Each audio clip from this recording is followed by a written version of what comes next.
Part 6. Around the World. Province of Bohemia, the European Union. It is called Kost, the bone, and what it lacks in beauty it more than makes up for in strength. Appearing to grow out of its solid rock foundation, this 14th century Gothic Hrad casts an intimidating shadow over the Placonic Valley, an image David Allen Forbes is keen to capture with his pencil and paper. This will be his second book, Castles of the Zombie War, The Continent. The Englishman sits under a tree, his patchwork clothing and long Scottish sword already adding to this Arthurian setting. He abruptly switches gears as I arrive, from serene artist to painfully nervous storyteller.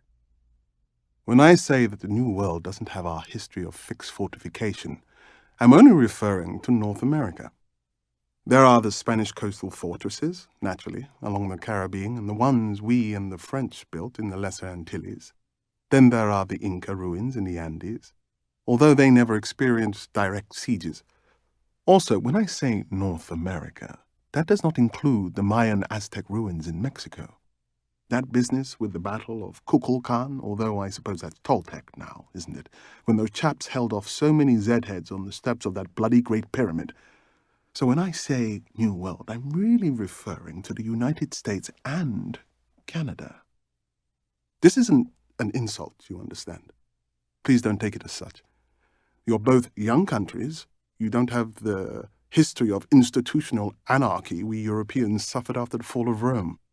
You've always had standing national governments with the forces capable of enforcing law and order. I know that wasn't true during your westward expansion or your Civil War.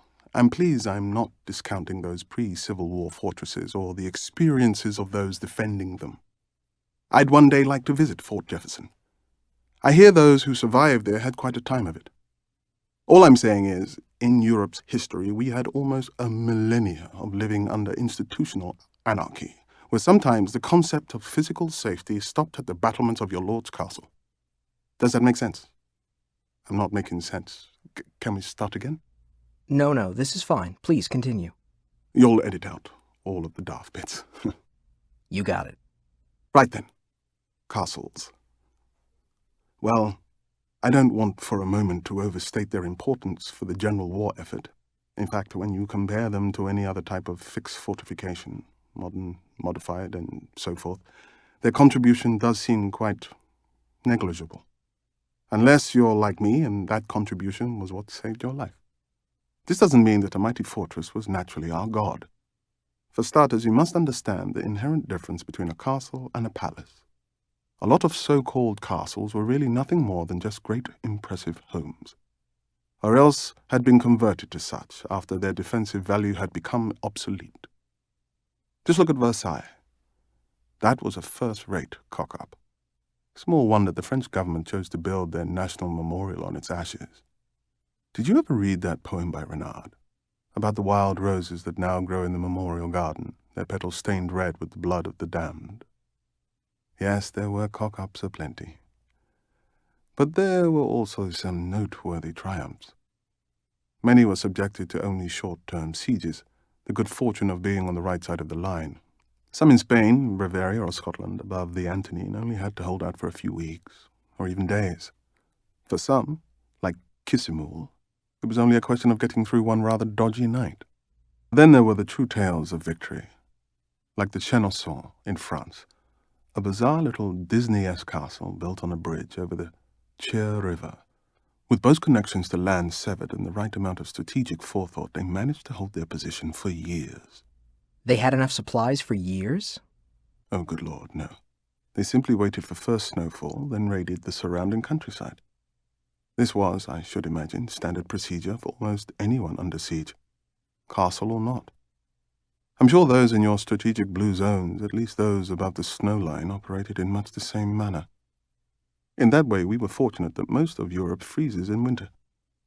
Many of the defenders I've spoken to have agreed that the inevitable onset of winter, long and brutal as it was, became a life-saving reprieve.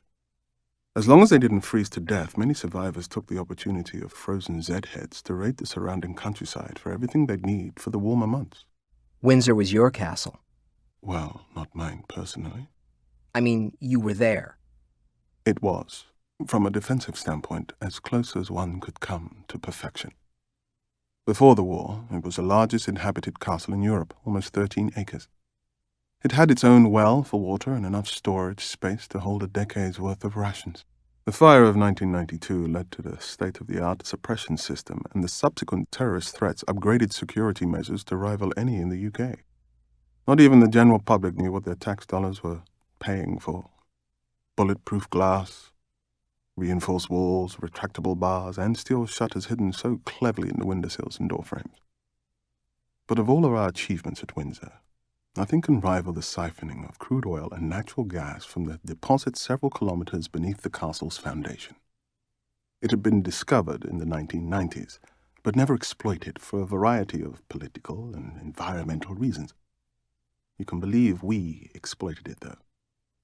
Our contingent of Royal Engineers rigged a scaffolding up and over our wall and extended it to the drilling site. It was quite an achievement.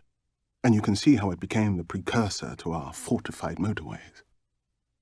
On a personal level, I was just grateful for warm rooms, hot food, and, in a pinch, the Molotovs and flaming ditch. It's not the most efficient way to stop a Z-head, I know, but as long as you've got them stuck and can keep them in the fire. And besides, what else could we do when the bullets ran out and we were left with nothing else but an odd lot of medieval hand weapons? There were quite a bit of those about, in museums, personal collections, and not a decorative dud among them. These were real, tough and tested. They became part of British life again, ordinary citizens traipsing about with a mace or a halberd or double-bladed battle-axe. I myself became rather adept with this claymore, although you wouldn't think of it to look at me. He gestures, slightly embarrassed, to the weapon almost as long as himself. It's not really ideal. It takes a lot of skill, but eventually you learn what you can do, what you never thought you were capable of, what others around you are capable of. Forbes hesitates before speaking. He is clearly uncomfortable. I hold out my hand. Thank you so much for taking the time. There's more. If you're not comfortable... No, please, it's quite all right. Forbes takes a breath. She wouldn't leave, you see. She insisted, over the objections of Parliament, of the Prime Minister, of her own family, to remain at Windsor. As she put it, for the duration. I thought maybe it was misguided nobility or maybe fear-based paralysis. I tried to make her see reason, begged her almost on my knees. Hadn't she done enough with the Balmoral Decree, turning all her estates into protected zones for anyone who could reach and defend them? Why not join her family in Ireland or the Isle of Man? Or at least, if she was insisting on remaining in Britain, Supreme Command headquarters north of the Antonine. What did she say? The highest of distinctions is service to others. Her father had said that.